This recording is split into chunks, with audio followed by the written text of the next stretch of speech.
you ready for a dangerous episode of Turntables Tea? I'm Charlie. And I'm Corey. And this week we will be discussing Michael Jackson's 1991 studio album, Dangerous. Kind of the fourth of his post-Motown solo albums. That's what I'm thinking. So 1991. And again, a highly anticipated album. Of course, at this point, any Michael Jackson album was to be an event of sorts. Yeah, highly anticipated indeed. In fact, well, we'll probably get to it, but we thought there was another one coming that never came, and then finally we got Dangerous. So it was a little bit of a break back then. Yeah, it was. Not quite as long as the previous break between Bad and Thriller, but still a 4-year break between Bad and this.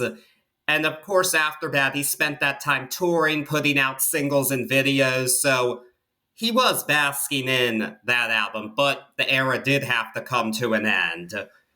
And the next spot was, as you said, initially a different album. There were plans to release a compilation album called Decade in 1989 or 1990 that would have several new songs in addition to a lot of his greatest hits up to that point to commemorate the 10 years since Off the Wall.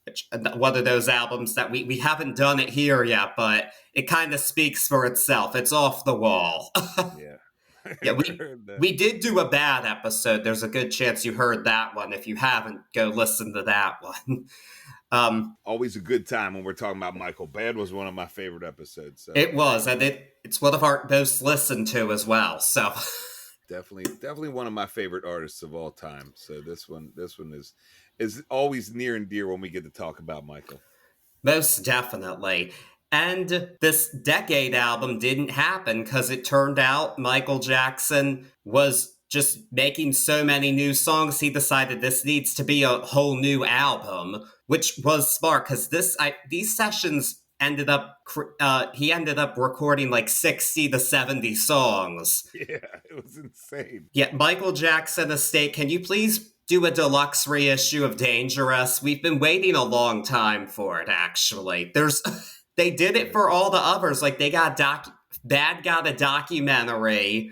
Off the Wall got a documentary. Thriller got a 40, 25, and 40. We need one for Dangerous, too, because there's so much in that vault. Heard that. It needs to happen. My wife and I were having a conversation listening to this album, and she was saying that she was talking to a friend of hers and said, man, it's pretty sad that this might be like the first generation of kids who don't know who Michael Jackson is, per se. And that was a wild thought to me. And I had to step back and think, is that true? And while there still are pop culture references, maybe this is the first generation of kids that really won't know Michael Jackson as a household name, Pretty wild to think. That's really wild to think. It really took me back when she said it. And I was like, wait a minute, what? That's impossible. Everybody knows who Michael Jackson is. But you think about it, this might be the first generation of kids that don't really get any Michael. Even though you get things like Justin, and you get things like Bruno, and you get things, you get all types of stuff that was inspired by.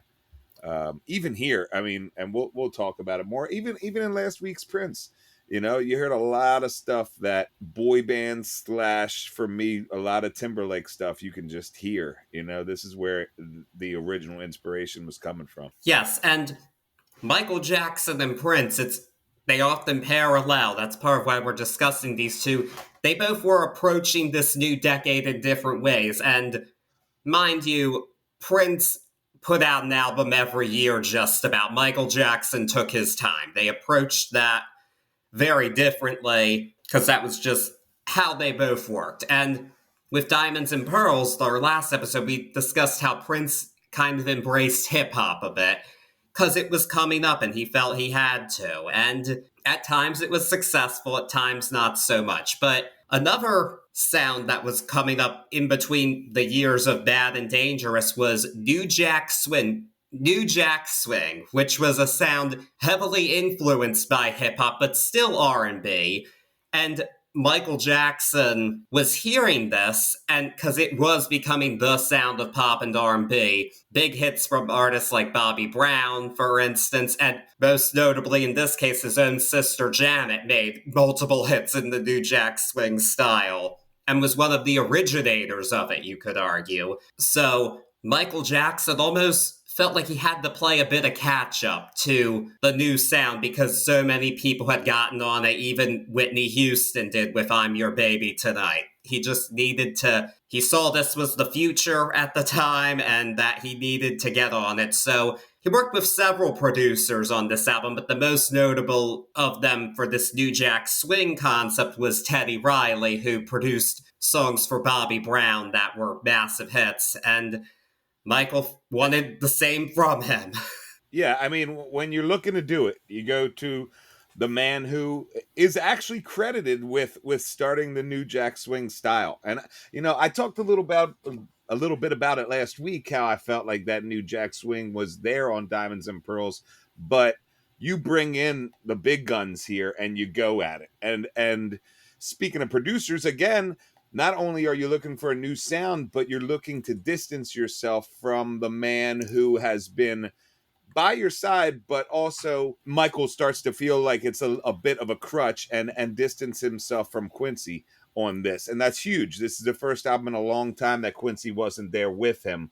And that was on purpose, for him to step out of that and move into his own and this new style.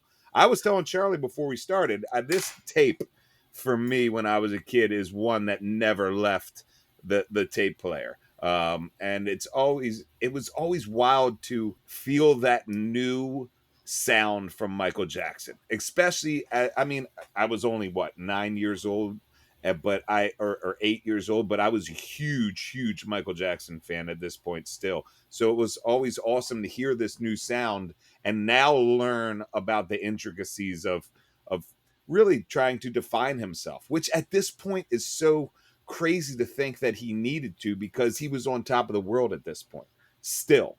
Yeah, but he was evolving as a person. He was at this point, this is his first album he made after turning 30. So he had a lot of new experiences, and I can't believe I forgot to mention that this was his first album without Quincy Jones. But if you did listen to our Bad episode, you'll know that some tension between those two did arise during those sessions because they just had disagreements about the future of music, basically. They just were seeing things very differently.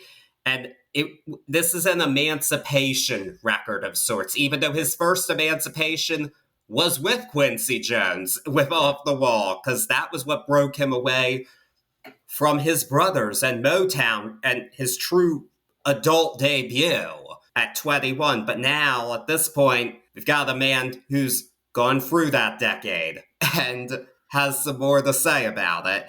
And we hear that in these songs, I believe. Yeah. Oh, well, we definitely hear it. I mean, we'll go through them all, but not only do we hear this new sound, not only do we hear this new voice from Michael, but then this voice talking about the world and love. We've always gotten love from Michael Jackson, but like going through this album, there is a very adult narrative. There is a very mature way at looking at things, a much more mature way at looking at the world than we had ever seen from Michael Jackson before. So you definitely hear that throughout this album. Yeah, most definitely. And I have to say, listening as an adult, you pick up on more of what he's talking about a bit. Most definitely. Yeah, because this is truly an adult album in many ways. You could still like these songs as a kid, but a lot of these themes are really deep, frankly, and that was a bit off-putting to some. This album was it was a big shift for Michael Jackson, so the reception was a little polarized at first. It didn't get anywhere near as many Grammy noms as Thriller or Bad. It still performed very well, not quite as well as Bad, but it was still a #1 album, and it was the #2 Billboard album for 1992, which I can't believe that Billy Ray Cyrus was #1 over Michael Jackson. That hurts my heart. You didn't live through the achy breaky heart phenomena. I'm glad I didn't. That's one I'm glad to have missed. That's not as surprising as a point as it is for you as it is for me. I'm trying to say here Yeah, because I mean there was a point where it felt like "Achy Break Your Heart" was the only song on the radio. You know? yeah. It was a crazy time. It was a crazy time. And speaking of listening to this as an adult, it's funny to see the tracks that were skips for an 8, 9 year old me. And later on that have become some of my favorite tracks on this album, more so just because of how deep they are. And almost it was a nice revisit to really break these songs down because there's a lot of adult narrative here, not in a risque sense, No. but more so in a mature sense. And you could, I tell you, and believe me or not, but you could feel that, or I could feel it when I was a kid. Like you knew there were world topics on here. Of course, heal the world and black and white and things like that. But you could feel a heaviness, I guess is the word I'm looking for. You could feel a real weight to this album. As a listener, I and if you, agree. yeah, Yeah. if you haven't figured it out, I'm quite a fanatic, and back then I was a super fanatic. Like there wasn't much musically that I was doing at that age that wasn't Michael Jackson. So Right, the pre-fish days for you. yeah, definitely way before I found Fish. I mean, Yeah, definitely. And for me, the first Michael Jackson CD I had was History, which was a 2 CD set. The first was the hits that had a few songs from this album on it, so I knew those songs. I did get this actual CD. It was after he died, which was a big boom for Michael Jackson, of course, in album sales, and that was when I got pretty much like all the I got like I think I had Thriller already, and I knew Bad, but I finally owned those Off the Wall and this one, and I didn't like this one quite as much, but I still really like it. Liked it that I did have a shirt with a portion of the album cover on it that I had. There's a family photo of me on our Disney World vacation where I'm wearing that shirt. So it's been immortalized for me that I had a the like Dangerous black shirt. the like black T-shirt with the eyes right in the front. It was gray, but it did Yeah, have the eye kind of. yeah, yeah, man, I remember that one. Yeah, and the album cover in and of itself is very interesting. There's a YouTube channel I found called The Detail, which is all Michael Jackson documentaries basically, and there was one about this album that I found really informative, and it includes an interpretation of the painting. If you're and all a breakdown of the images in it. So if you want to learn about that, I highly recommend that particular video because they broke it down much better than I could. Because it's art, it's true visual art. I'd love to see that, but maybe we could put that in the Yeah, notes I'll put underneath it in this the show episode. notes. This detail video, and because That's cool. That's something I didn't dive into. As beautiful as a cover this is, and usually we do. Huh. I'd love to see that. no, I mean, it's so much of a cover. I feel like just getting into it here could take up the entire episode if you break down all the images in it. And No we are doubt. here to talk about the music, and we have been going on for a little bit. And I'm ready to talk about the music. I can't wait. Yes, yes. Let's get at it. So Dangerous kicks off with Jam. This song features the rapper Heavy D, who was a hot rapper at the time. And I will say, this is a bit more of an organic approach to hip hop than Prince did by having an in house rapper in his band. We Agreed. got like an actual rapper who didn't take anything away from Michael Jackson. And this is the first 6 tracks on this album are all produced by Teddy Riley. So we're fully going to be immersed in this new Jack Swing sound. And this is a very funky song. I've always really enjoyed it. I first heard it when I watched the Live in Bucharest performance because this opened the tour, and I just thought this song is so cool. And he's just saying, you know what, it ain't too much for me, and It wasn't his biggest hit ever. It was a single. It only made it to 26 in the US. Uh, Kind of unfortunate. I do think this is a underrated single of his. I'll not go so far as to say underrated song, but it did have a video featuring Michael Jordan, so that alone puts it in the history books right here. But just really strong opener, and it kicks us off into this new sound, but it still sounds like Michael Jackson. I don't find it to be too jarring at all. No, not at all. And that's the beauty of it. This is a great opener for this album. I mean, jam, jam, here comes the jam, hot damn. This was this is exactly what you needed this album to open up with. It is Michael. As a young listener, I was still doing my Michael Jackson moves to this and not missing a beat.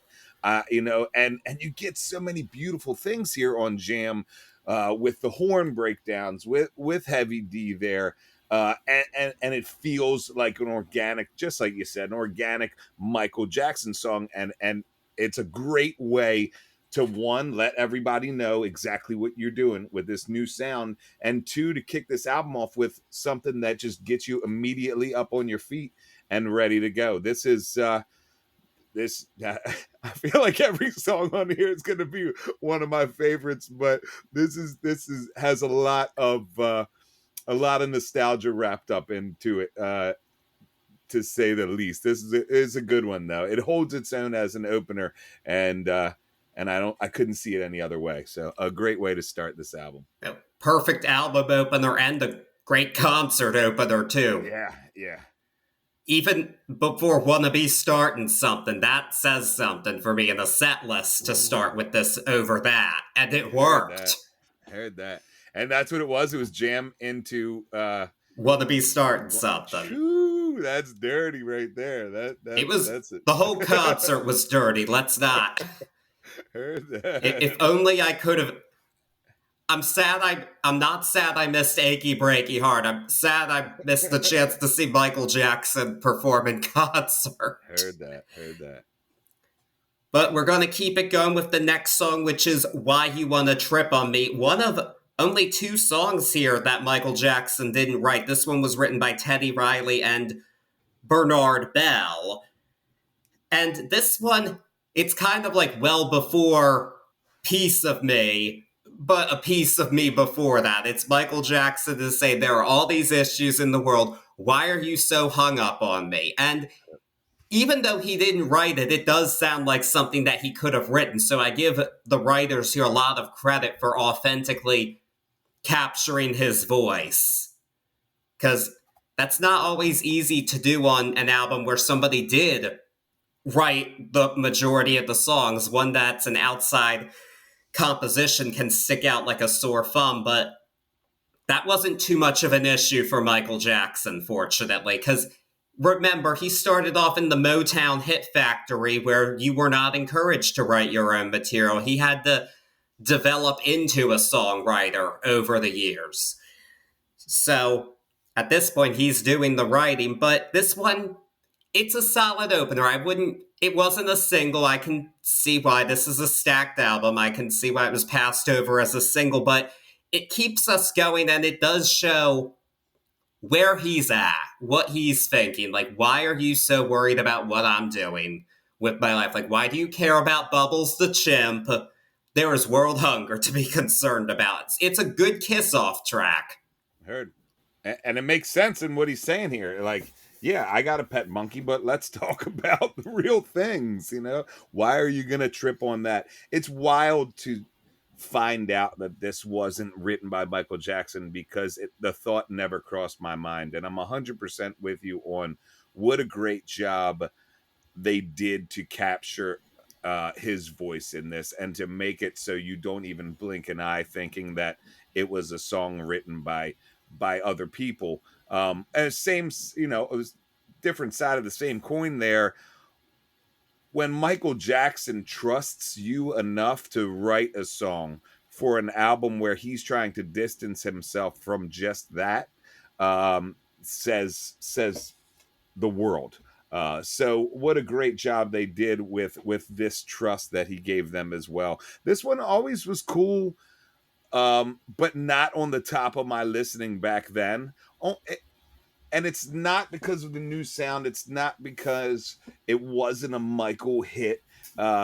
This one, it always just seemed to stick around a tad too long for me, and it just these are tough things to say about Michael, but it didn't have the meat and potatoes per se that a lot of this album, but a lot of Michael's songs do. So this one was always cool, but never up there for me. Sometimes a fast forward on the in the old tape days, but it still rocks as a number two here. Listening back in a critical sense, it really does a great job keeping this new Jack Swing sound and keeping the pacing going. So it really fits here, and it's a great song. Don't get me wrong.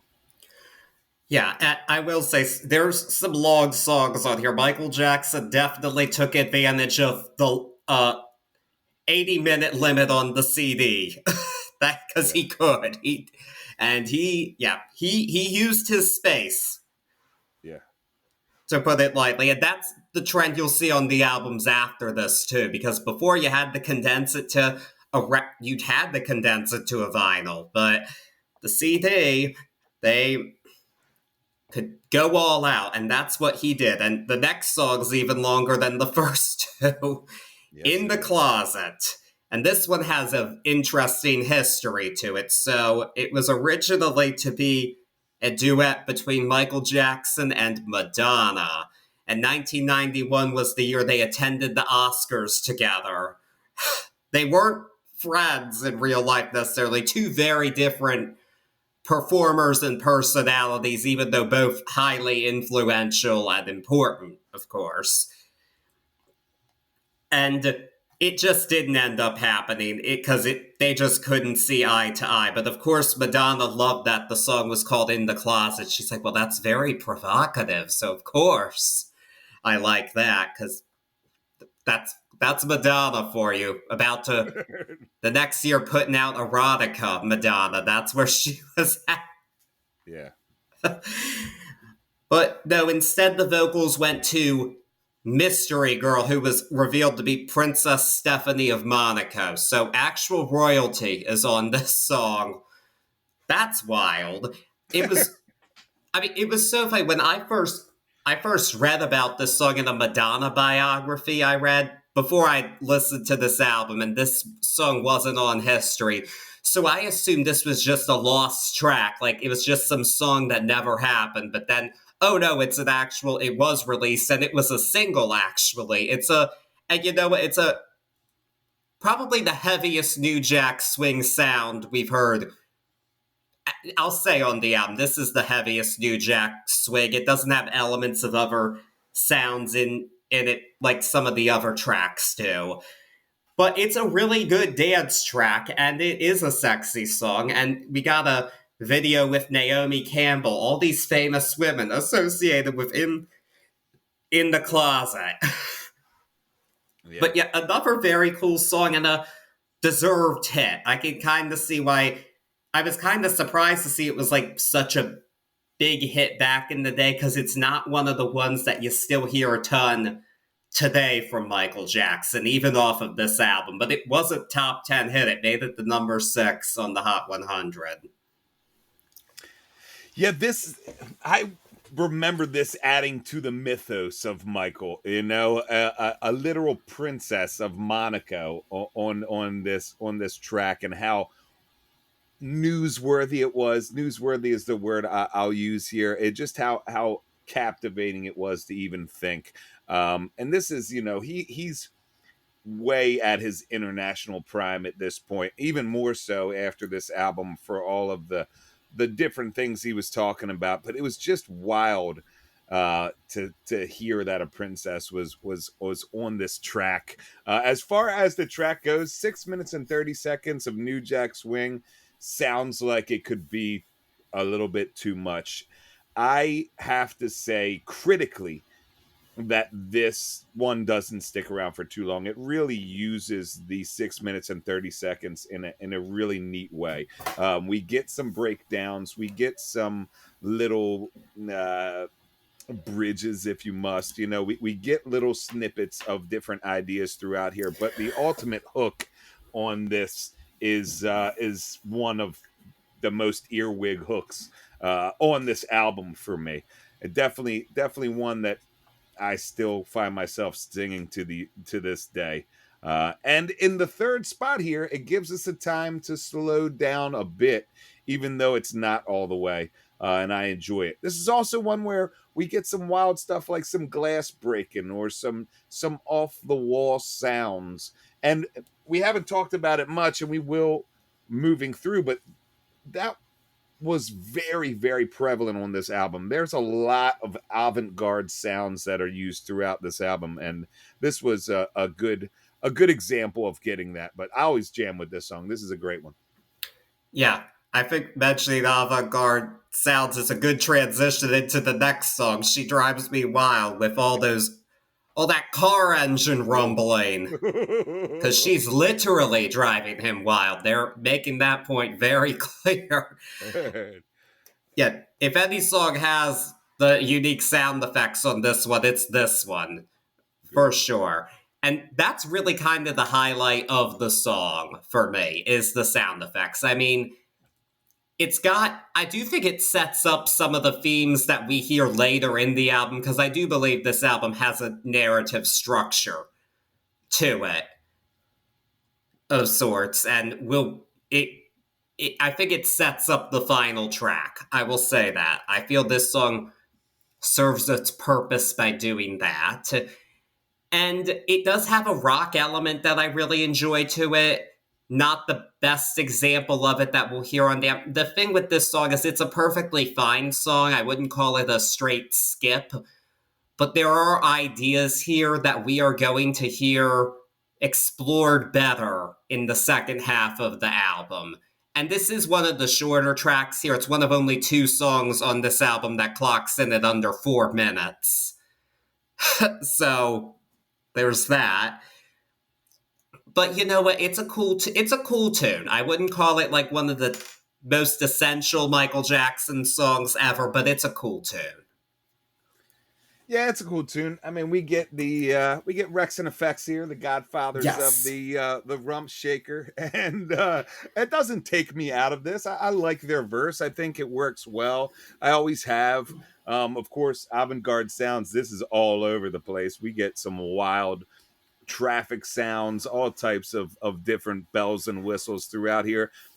Even back in the day on tape, this one always just seemed like a little. We use the word palate cleanser a lot, but I like the way you say it sets up the album. This one always seemed like this little uh this little connector. It never felt like necessarily a full on thought.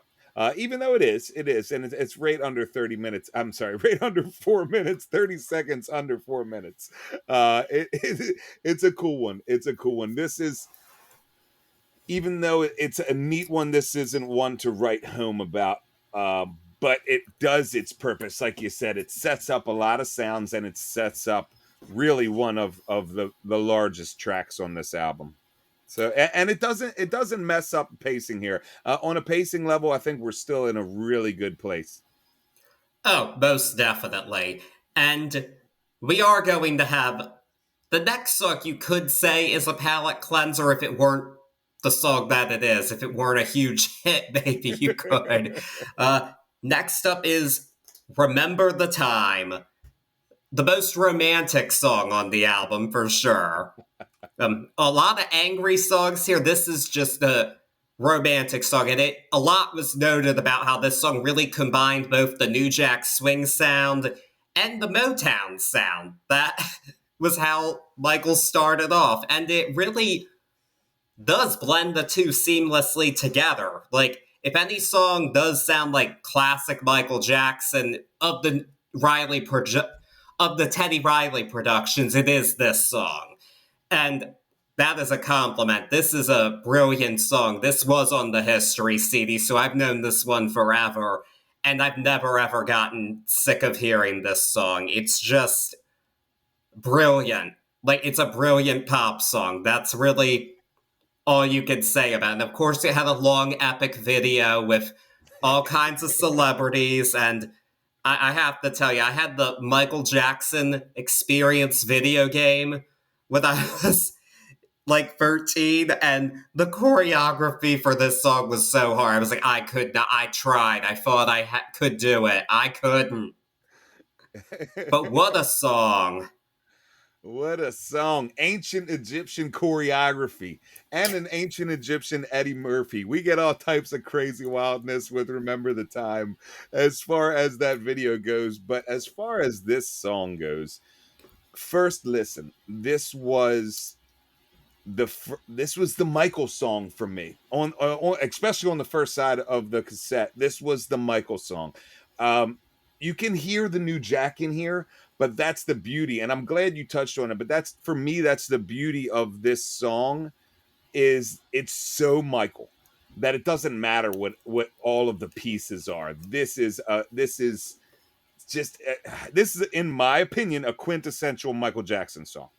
And I've been singing it since I was 8 or 9 years old, before I even knew what love was. And you know, I'll even go as far as there's some formative things here as far as romance throughout the years because of this song. This is classic Michael. This is a tough one for me to cut away nostalgia and go critically.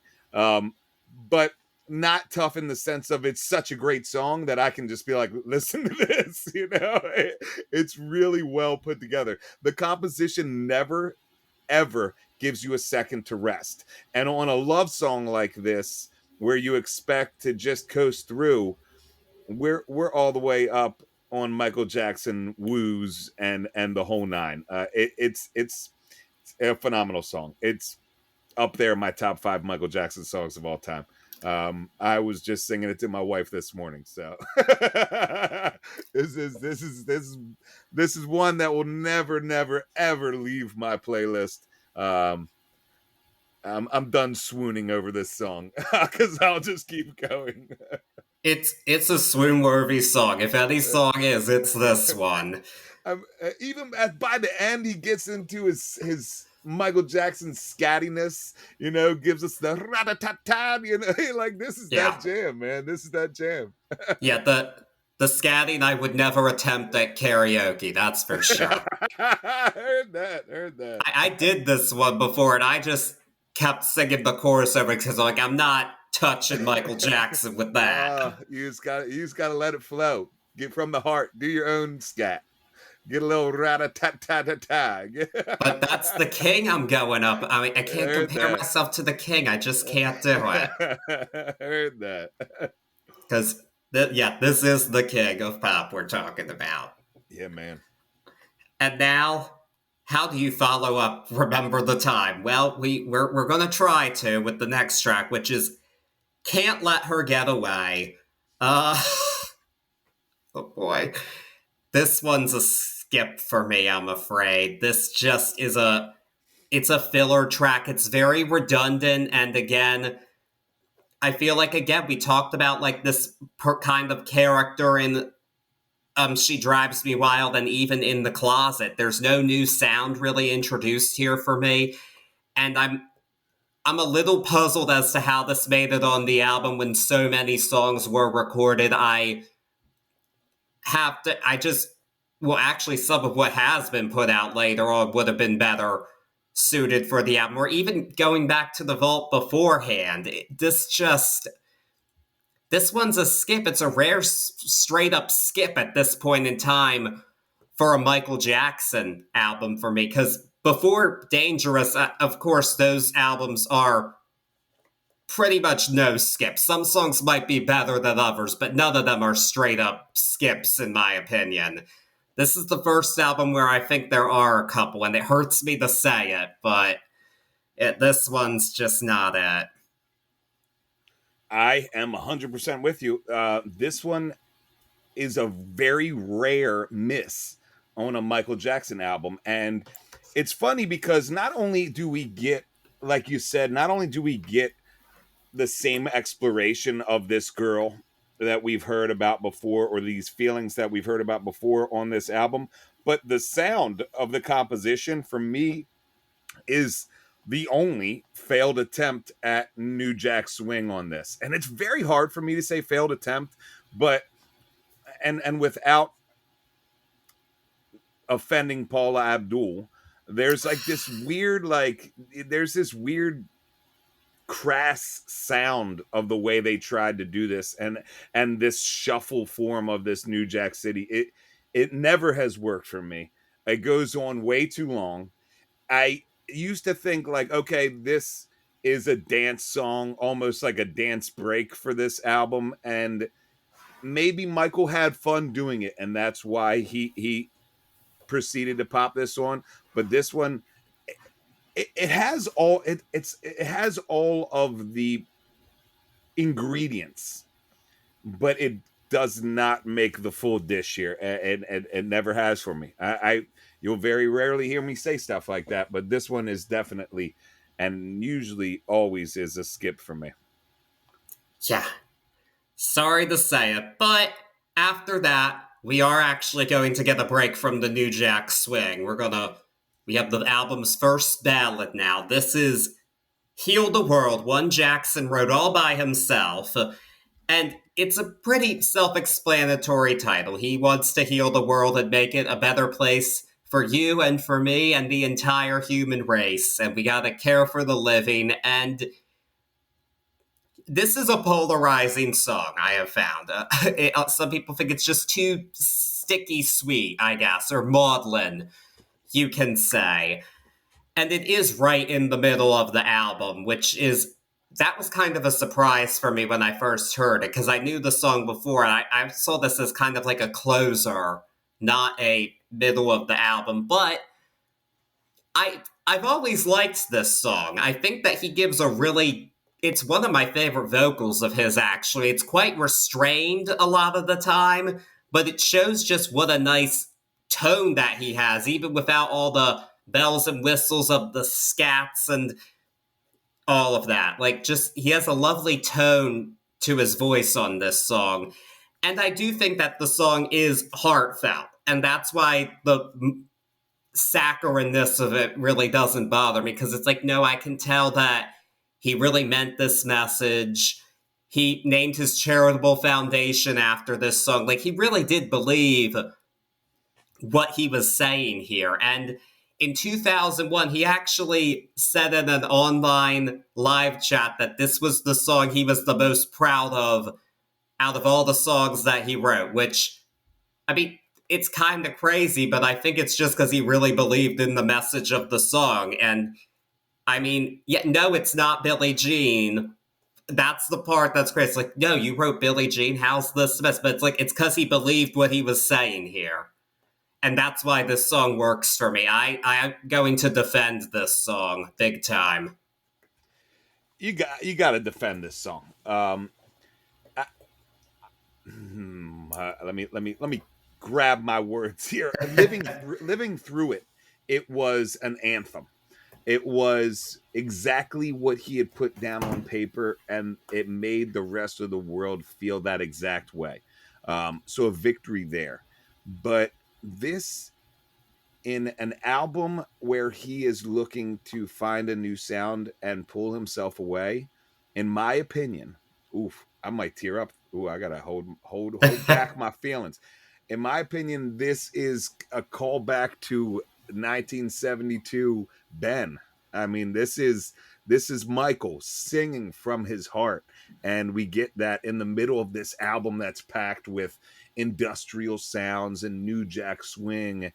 And to hear him say this is my favorite song I've written, it makes 100% sense. Anybody who hates on this, I never understood that, because I always forget, and it's wild. We talk about these generations that don't know Michael, or this generation that might not know Michael, but for people that didn't live through these moments, hearing this, it has to be pretty abrasive the way this album almost pulls all the brakes and changes lanes, changes 4 lanes. So I can understand that, but I implore everybody to just sit back and pop a wiki up, learn a little bit about this one and a little bit about where he was and the beauty of this song. This is his solo.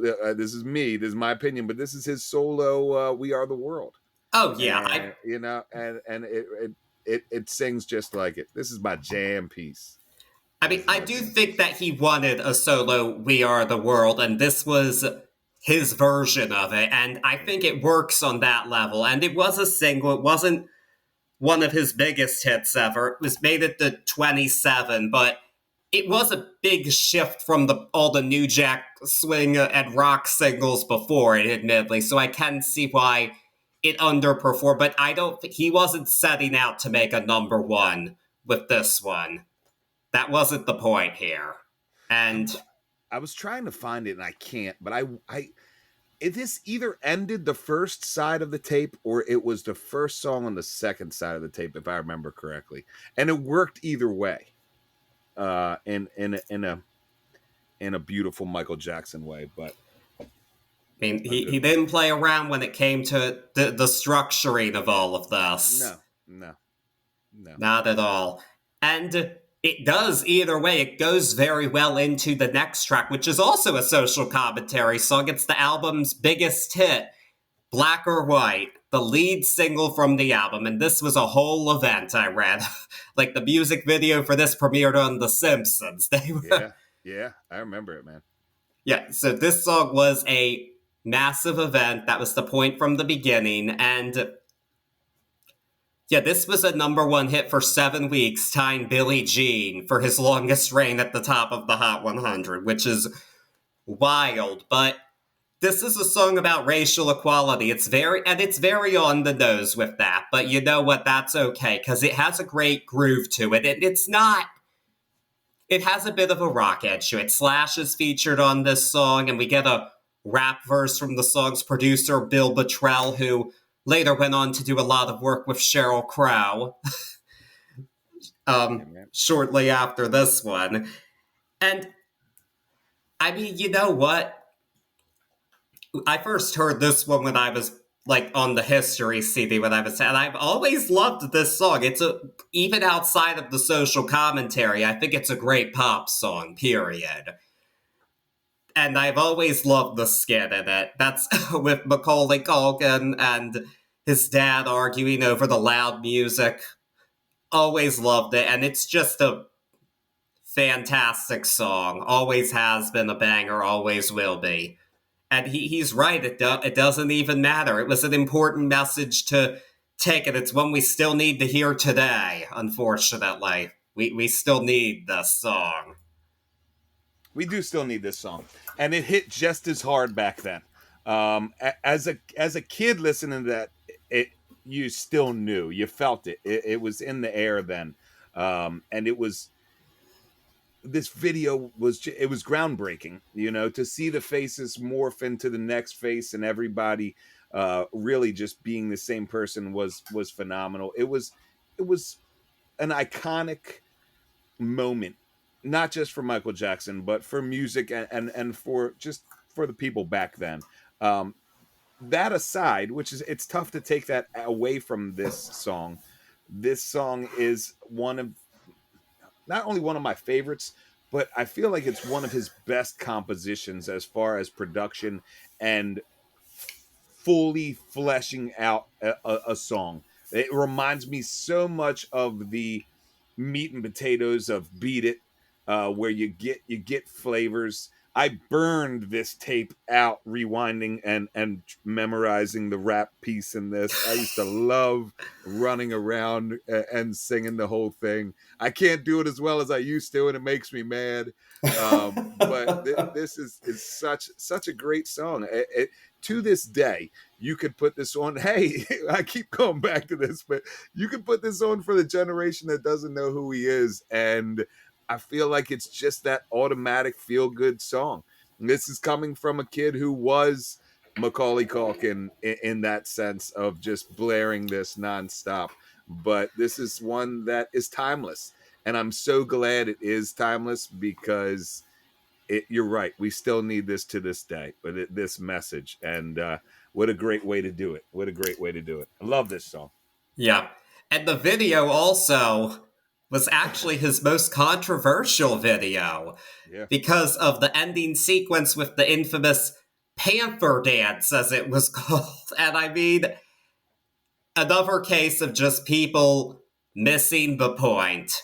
And Exactly. reading about this, I'd read about before, but I was reminded of it. And even that video that I'm going to have to link to pointed out, like, kind of why this was controversial. And it's like, he actually wasn't doing it to be provocative. It was for a message. He was not a Madonna in that sense, where Madonna wanted, she could make a message, but also she wanted to get people talking and shock them. That wasn't Michael. He just wasn't that guy. So, and the fact that he had to apologize for this really irks me. Yeah, I can't believe I'm going to say this on international recorded podcast, but like, so I was the put on my sequin uh glove and dance at the weddings. It was like, all right, Corey's gonna get out there and do a Michael Jackson dance. And when the Panther dance was there, I mean, of course I was looking and watching and mimicking, and I used to get heat from my elders, like, you don't need to do that.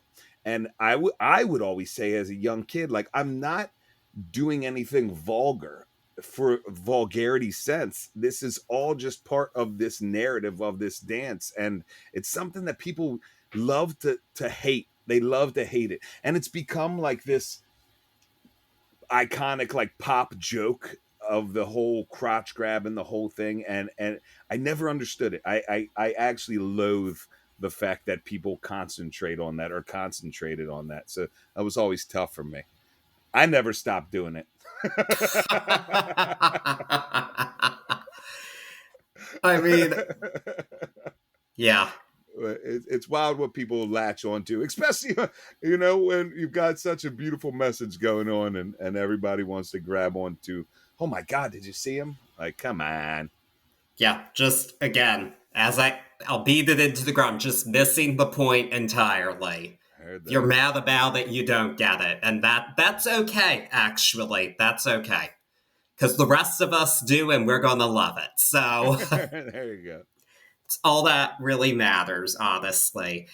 And this does take us into a more serious portion of the album, really.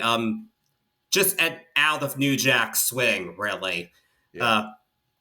Because we're going to go to another place with the next track, which is Who Is It? A It's a heartbreak song. That's really what this is. This got a lot of comparisons to Billie Jean, actually, which I don't quite get that. I mean, I hear some of the paranoia, but this is more heart-wrenching than Billie Jean, and it's more of a mid-tempo kind of track with some Middle Eastern influences to it. Very pretty composition. When I was younger, I definitely felt like this one went on too long. Now I don't feel that way. I think the repetition's kind of the point. It's like, no, now I get what he's going for. Like, I get the point of this. And it's a very pretty song, and it was a single. It made it to number 14 on the charts. I mean, I can see why it didn't top it, but I also, earlier, I should have said, Remember the Time should have been a number one hit. I'm mad it wasn't. Only number three. But this is a moody song, but you know what? This is a new dimension to Michael Jackson that we hear on this song, and he's letting us in. And I do like that. And it got a unusual video for him where he doesn't dance in it, actually. Yeah. But it's a cool video. It was directed by David Fincher, who has a successful film career and directed some of Madonna's best videos prior to this. So it's cinema watching it. You can see why he called his videos short films. When you watch this, it's like, yes, this is a short film. They're really telling a story here. And he was working with legit directors. I mean, Black or White was directed by John Landis, who did the Thriller video. He was looking to make art, and this song is art. A somewhat underrated single of his, I would say. I'm 100% with you. Even back in the day, listening to this, not understanding the gravity, being able to listen to the words and read, but still not being able to understand the gravity of the situation, there was something that always was so mesmerizing about the way this song was composed as a musician. And now critically going back and really understanding where he, this paranoia is a great word to use in this situation, but this thought that never stops. Who is it? Is it my brother? Is it who? Why did she leave me? And mimicking that circle thought, that thought that never ends, that insecure thought, is why the repetition and almost never ending loop of this song is so freaking spot on, in my opinion, and why it works so well. It is underrated. This is one that a lot of people, I would say, wouldn't even recognize, but really, really well done. We talked about going into this serious part of the album, but for me, it's almost like he's like, all right, I did that New Jack Swing stuff. Like I got some internal strife to do here, and I'm gonna do it in a Michael Jackson way. And I enjoy these songs coming up, for that, for that exact reason. But I love this song. So do I. And as an adult with anxiety disorder, this song is spot on. Heard that. I relate to it more than I will admit to. We're just going to keep it at that. Heard that.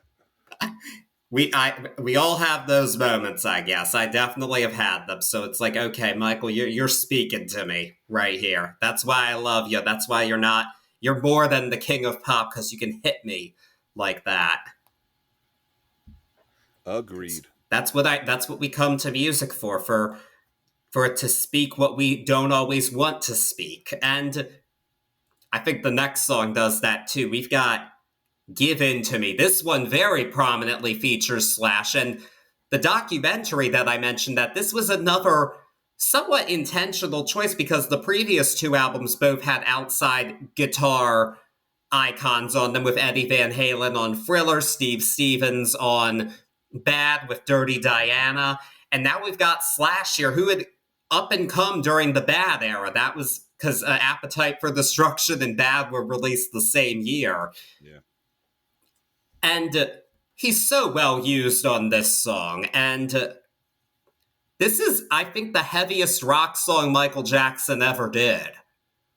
Yeah. I'm having a hard time. If there's another one, I cannot think of it. And it works brilliantly. This is an awesome track. I mean, I just really love when he goes into that rock sense. Like, I love Beat It, love Dirty Diana. This is heavier than either of those. We're really going in deep with it, but it works because this is a heavy song lyrically. He wants you just to give in to him and let go. It's like, I could imagine him almost, and it's kind of funny hearing this in a way after I listened to Lisa Marie Presley's memoir, where she found it hard to connect with him and whatnot. It's like, oh, just the communication issues. It's heartbreaking when you hear a song like this. That's another thing that spoke to me, for sure. Maybe I should do a history deep dive and listen to that one again, since that was the album he put out during that marriage. Heard that. After listening to that book, because it was interesting to hear her perspective on it, for sure. But yeah, this one hits me even harder now than it ever did before. This is one, especially like as an adult, like as a kid, it's like, yeah, this song kind of sounded cool, but I didn't really get it. Now I get it. Yeah, I'm totally with you. I remember early listening to this song and being so caught up on the intro melody, boom boom boom boom boom boom boom boom boom boom, and how much it made me sad automatically. Just that little piece of music immediately invoked sadness inside of an 8 or 9 year old's heart. And it was, there was always power here. I didn't understand, and I listened to it, but going back now and critically going through it, it's mind breaking how beautifully heavy this is. And everything that I loved about Michael was already there on this track, but to understand it more is just phenomenal. And then to look back, I was having this conversation the other day where Who Is It and Give In to Me in my brain are almost one song. And it's just how I've always listened to them. Maybe because it was a tape, maybe subconsciously they went together as far as their themes. But I love this. It's one of my favorite heartbreaking Michael songs. He sings it right. Slash on top of it is a cherry on top of one of the best cakes ever. It really, it's a total package one, man. This is, I challenge anybody who's listening to give this song a listen and not feel something from the music, from the narrative, from the whole package. It really is one of the best. Yeah, and I do have to say, it is.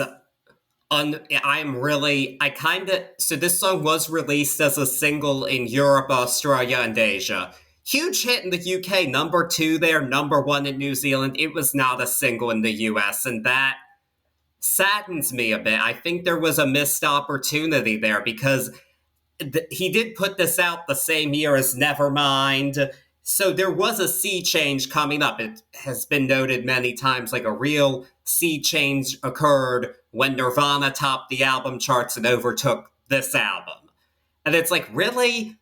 With a song like this, they're not that far off from each other, actually. This would have sounded in place on, I think this would sound right in place on a classic rock station right next to, like, Come As You Are or something. I really don't think it's as far off as you think. And part of that is due to Slash, because of the hair metal bands, Guns N' Roses had the grit that the other boys just didn't. And that's part of why they were still killing it in the early 90s with the Use Your Illusions. Yeah. Because, yeah, it's not as far off as you think on this track. So I do think this could have been a good opportunity to get the grunge heads to listen to some Michael Jackson, but I guess it just didn't happen, unfortunately. But this is still an awesome song. It's crazy when we talked about it before we started, but like only 5 of these songs not being singles, and that not being one of them is mind blowing to me. Well, it was a single, just not in the U.S. Oh, heard. Yeah. Well, I wonder if that's inside the 9 then, or if that was. I think it is inside the 9. Got you. But they just chose not to put it out in the US. And it was a bit of a different timetable. Like, Who Is It came out in Europe before it was released as a single in the US. Heard. Yeah. And it also got kind of a standard live performance video, which that's cool, but it also takes away a bit from how intense this song is, because this should have gotten a Fincher directed video. This song right here. Yeah. Big that. champion of this one. But speaking of cinema, we're going to go to a true cinema moment with the next track, which is Will You Be There? A late single for this album, actually, because it is a long song. It's almost 8 minutes long, because features the Cleveland Orchestra and the lovely choir. It's an epic ballad about just saying, I will be there, will you be there? Just pulling out all the stops. So an absolutely beautiful song. But it was a late single because it was chosen as the theme for a movie called Free Willy, which was a family film of the early 90s. I have not seen it. I'm assuming you have. What? You never seen Free Willy? No. Oh, that was not in the VHS collection at my home. So no, I did not see Free Willy. I heard that. I heard that. That's what this song is to me always, even though it was so far after. Well, not so far, but far enough after I had started listening to, this album. But this song is undeniably Free Willy to me. I mean, that's Free. why it was a hit. I another conversation I was having this week, and it's I don't know if I realized that this song was on the tape until Free Willy, in a sense of like with all of the orchestra lead in and whatnot. This ended up being a little bit of a skip for me in the early years of Dangerous. So I always chuckle when I think, without Free Willy, I don't know if I ever would have really found this one. No. I mean, I'm glad either way we did. Yeah, it's a banger of this is a classic Michael Jackson ballad right here. It That's is. and I'm actually really shocked this one wasn't included on the history CD. I think Heal the World took over its place, which I'm guessing that was his decision, but this was obviously a much bigger hit. This made it to the top 10 and was associated with a popular movie. And well, also considering that, I mean, it was such a successful tie-in that he wrote a song for the Free Willy sequel, Childhood, and that one was on history. That one's a nice song, but it's not as good as Will You Be There. This one, you just gotta listen to it to believe it. Tom Bryhan of Stereo Gum wrote about this song. It holds me like the River Jordan, and it's a 10. And it's like, yeah, that sums it up. It does hold me like the River Jordan. It, it does indeed. It does indeed. It was one that, like I say, looking back and not embracing it early on, it's so iconic and so full and so Jackson. Here we are getting close to the end of this album, and we're getting this beautiful chorus, this of backup singers, and we're getting some real gospel tone here, some real light shining on this album as far as messages go. Yeah, we had our Heal the World, but this one is always an uplifting, beautiful ballad. It's up there. It's up there. I always say that Lion King soundtrack was inspired heavily by Keep the Faith, uh, and I won't back down on that. There's a lot of borrowed thoughts, in my opinion, from the Lion King soundtrack that came from this. So Not the only parallel here between Michael and Elton. We're gonna get to that, but not quite yet, because the next track is the what you just mentioned. I think you meant "Will You Be There," but the next track is I did. "Keep the I'm sorry. Faith." I did. Yeah. Yeah. Which interest. So this one Michael Jackson co-wrote with both Glenn Ballard and Saida Garrett, who are quite notable because they are the writers of "Man in the Mirror." So I guess that's kind of what they were aiming for. But this one is a bit funkier than "Man in the Mirror." It's got more of like a church organ groove to it. That's kind of weird to say, but you'll know what I mean when you hear it. But and this one, it's like we've had some of these really heavy moments here, and he's now saying like, well, despite all that, you gotta keep the faith. And Yeah. this one, I can't believe I'm saying this on the album with 9 singles. Really wish this song was a single. This is like top 5 underrated Michael Jackson songs ever for me. This one hits hard, especially now. It's like, yeah, we need this uplifting message, and yeah, Saints. That's all I can really say is it should. I wish it was a single on an album where over half the songs were singles. I think they made a misstep there a bit. Yeah. Especially at the end, or getting close to the end of this album, and really getting a nice wrap up, and like keep the faith. It's such a great message here, but I mean, this is pure Michael Whalen. I mean, we get dropout almost a cappella throughout this. We just get so many good musical moments throughout this song. Almost 6 minutes, another one that is full all the way through. Definitely underrated. This is another one that not a lot of people even know about. And it's such a great composition all the way through. I love this song. So do I. Now it's time for that parallel with Michael and Elton with the next track, which is Gone Too Soon, one of the two songs not written by Michael Jackson. This was written by Larry Grossman and Buzz Cohen, and this song is one that Michael Jackson heard Dionne Warwick perform on a television special in 1983, and he was really moved by it and called the song's writers and said, I think I want to record this song one day. And he felt this was the appropriate time for it because in 1990, his friend Ryan White died of AIDS. And Michael Jackson and Elton John were both good friends with Ryan White and put songs about them on their next studio albums. But Elton's, of course, was a right with Bernie Taupin, which was a better idea than this one. Because I'm sorry, I'll defend Heal the World. This one is actually too sweet. It's too maudlin for me, and I don't have a problem with that. I actually was reminded of this when back then you'd rip your CD onto your iPod. I unchecked this one. It's always been a skip for me, and it still is, unfortunately. I appreciate the intention. It was a nice video that he had of his friend, and it's horrible what happened to Ryan White.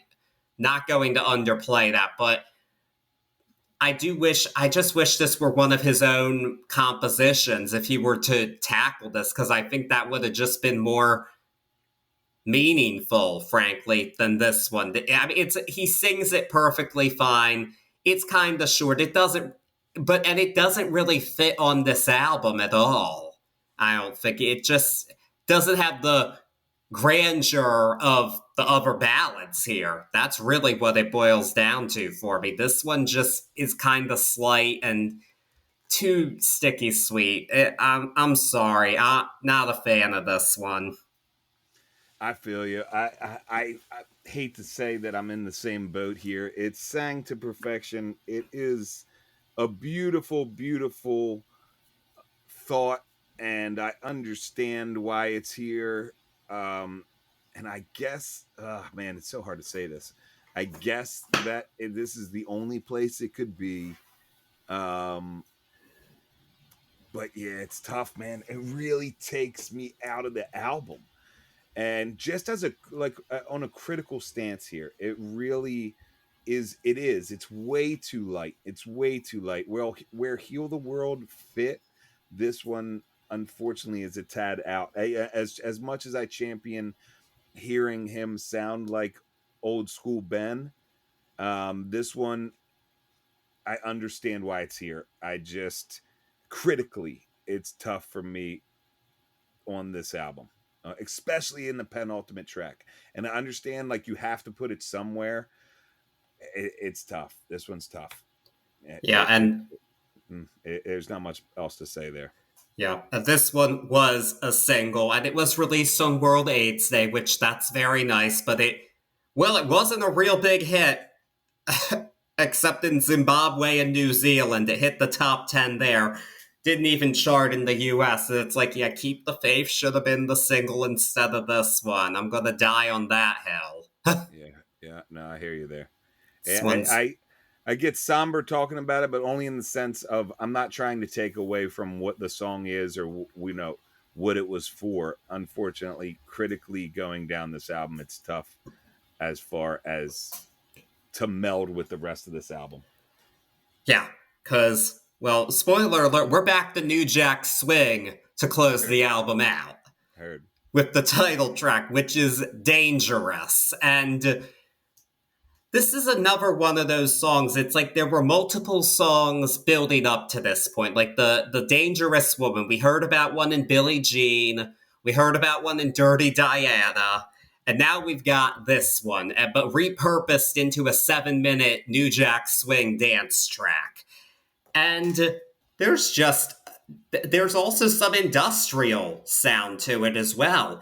I mean, it's just one of those songs I feel like you gotta kind of hear it to believe it. And it was developed from the song Streetwalker, which was later re released as a bad bonus track years later on.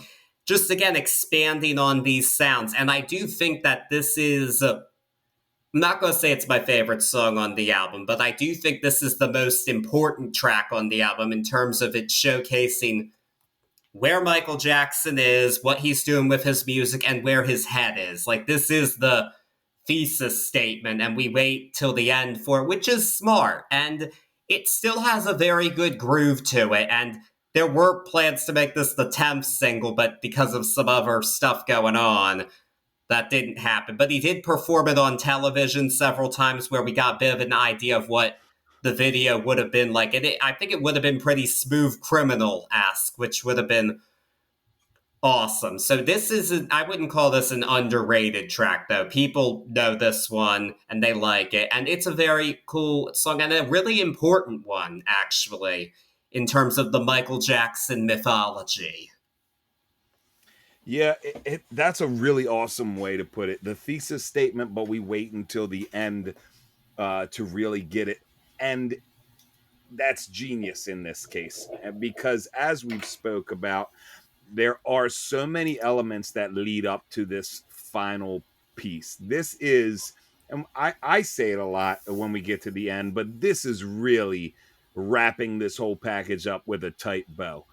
This is the full sound, the fully realized sound of this whole album, in my opinion. And I won't say that it doesn't run a tad long for me, but it is almost fully fledged. There are tiny pieces in this track where I get a tad bored musically, but it's just tiny fleeting moments. Ultimately, this is a great wrap up for this album. And like you said, and like we like to see, a real statement of where the artist is and where the artist will be going. So a really fitting way to finish this up. Most definitely. Yeah, I do think this one maybe could have benefited from like a single or video edit. Possibly. I do understand where you're coming from, but it's still an important song, and that's a big part of why I will laud it in terms of that. Yeah, speaking to the strength of this final piece, I challenge anybody listening to do Jam and then jam directly into Dangerous and see how closely correlated these compositions are, and the real thought process of it being a full piece here. There's so much from the beginning of this album to Dangerous that is a building piece, but even just Jam into Dangerous, you can see the real thought process throughout and the final product. Yep. There we have it. Michael Jackson, Dangerous. What a ride. What a ride. Always a ride with Michael Jackson, but this album in particular, I think this is a very transitional album for Michael Jackson. Like, and an important one. And it's one that's polarized people a bit over the years, but I mean, I'm here to tell you, I think it's pretty darn close to the Quincy Jones albums. If not quite on that level, I think it's pretty close in the end of a pretty epic. I hear talk of 4 album runs. I have a pretty hard time thinking of a stronger one than Off the Wall to Dangerous. Heard. I just really do. I do put these very close with the Jones trilogy. Heard. Which are all rightfully acclaimed, but this one deserves some of those flowers too, and I think we gave it some today while being fair. Well, I agree. Yeah, and not the most typical album for him at this point in time, but it does showcase a lot of what we're going to hear on what followed up, and even some of the unreleased stuff we've heard that's come out since came from these sessions because they were so prolific for him. And now I'm wondering, I think we're going to be on the same page grading wise with this one, but what's your grade for this? Michael Jackson Dangerous. Strip away nostalgia. Let's talk brass tacks here. It does its job from start to finish as far as distancing himself from who he was by staying and still staying true to himself, and really gives us a new look at Michael Jackson. Uh, there are only really two spots on this album that I'm not 100% invested. One, I'm really takes me out of the album, and we talked about it. The other one, it's okay, but it's not necessarily my favorite. So as far as pacing goes, this really goes start to finish like I have always come to expect from Michael Jackson. And we get to finish it off with a real fully realized end track. I This is hard for me not to give an A, and that's what I'm going to give. It gets an A. Michael Jackson Dangerous. It gets an A for me, and to clarify, like the ones before it are A pluses, Heard. is how I would distinguish it. Like those are A pluses. This is still an A, but usually one with a couple skips I would give like an A minus, but the rest of it's so strong that I can't give it less than an A. Yeah, Frankly, I just don't feel that I can because there's just too many all timers on here, and some are stronger than others, but the the highs are high, and I find myself relating to this album a lot more than I did when I was 12, and that's a big part of what was cool about this dive into it, because it had been a while since I played this one start to finish. heard. Now I did it how we did and found more to appreciate this time, because like I said, I think in a lot of ways this is an adult album. Agreed. Agreed.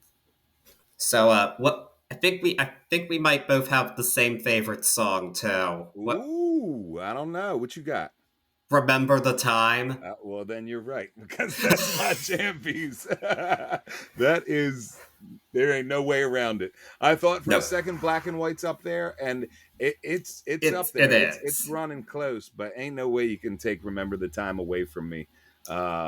It's again, I'm not gonna sit here and swoon, Well, but that is my jam piece. mad it wasn't a number one hit. Heard, heard. That's all I'm saying. So yes, there Yeah, we man. have it. Wow. Love talking Michael. Love listening to Michael. As much of a fan as I am, it's a rarity to do full runs on him, like you said, from start to finish. So it's so great to sit back with this album and give it some time. Find out some new things about it and about myself as I listen to this one. So such an awesome one. Yeah, most definitely. And I do think that in terms of the comparison between this and Diamonds and Pearls, this one wins, by the way. Yeah, I agree too. Like even if you look at just taking like the new jack swing elements or just taking the hip hop elements and grading them aside, I think it wins there. In my opinion, it's a bit more full than Diamonds and Pearls. Diamonds and Pearls almost sounds like at some points Prince wasn't about it, and you don't get that in a Dangerous, in my opinion. Well, I don't think Prince definitely wasn't fully about hip hop.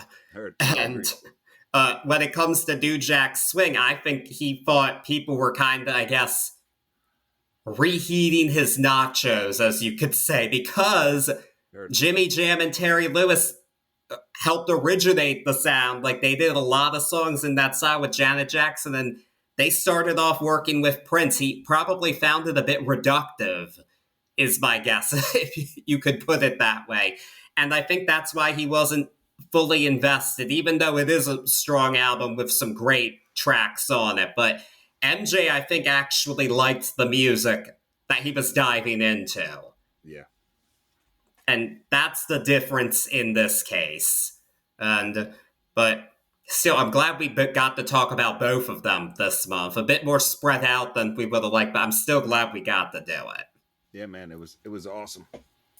We're going to be moving from the 90s to the 2000s next in our for our next little thing, because it's now been 20 years since 2005, and that always gets me thinking, well, there were some great albums that year, and I know we both agree with that. So, Yeah, Corey, man.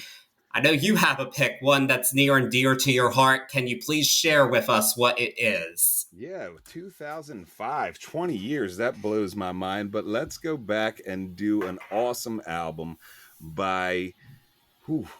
Uh, let's just say by Gorillas, because we're gonna touch on who they are, what they are. But by Gorillas, let's do Demon Days, back from All right. 2005. Yeah, man. I'm excited. This is not one I'm very familiar with outside of the big hit single, so I'm always excited to do something new to me. There's a lot of cool listening on this album. I'm There's a lot of excited. yeah. Me too. Ooh, yeah, this is gonna be a good one. I'm excited for it for sure. So, yes, and of course, follow us wherever you're listening. Have all our stuff in the description, including that awesome YouTube documentary I mentioned. Very interesting stuff. But yes, we're going to have some feel good incorporated coming up for you next time on Turntables at 2. Peace.